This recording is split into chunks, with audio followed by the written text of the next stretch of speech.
I want you to remember about little kids is if they're consistently having a hard time with a boundary, they're literally showing you, I cannot hold this boundary on my own.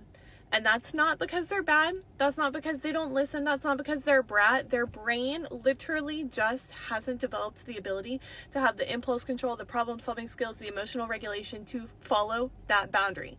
So it's our job as parents to come in and proactively hold the boundaries for them. This isn't like a perfect system. Obviously, we can't be on top of them 24/7 all the time.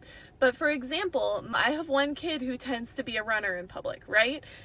Throughout their whole life, they have done this, and it's gone in waves in different seasons. But whenever I start to notice it happening again, I think to myself, oh, we need a boundary here because they're having a hard time and they're not going to be able to handle it on their own. I need to be the one who's holding that impulse control because their brain cannot do it. So I will come in and set a boundary. Anytime we're even going close to outside, I've got their hand, I'm picking them up, or they're in the stroller. No ifs, ands, or buts, that's the boundary. And I'm proactive about it so that they don't even have the chance to be running away, right? Because I need to be the rational, logical, prefrontal cortex thinking brain that they don't have yet. And over time, they're going to develop that skill through emotional regulation games and play and different activities that I do. But for now, they're literally telling me I can't do this on my own. I need help.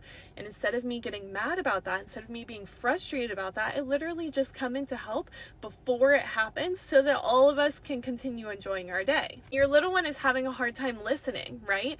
Up until about the age of like 7, when they really start to develop that part of their brain that has impulse control, emotional regulation, etc., etc., you need to ask yourself, what can I do here to set us all up for success? Promise, little toddlers thrive when they can trust that we are holding the boundaries for them. They thrive when they can trust that we're there to keep them safe and that we can keep our composure and our cool and our calm because we have set the situation up so that they can have the freedom within the bounds that we create. To know tons more if you want more resources, more help, more tools for helping your little one listen, helping teach them these skills, helping develop this in them as like a respectful, kind, compassionate parent.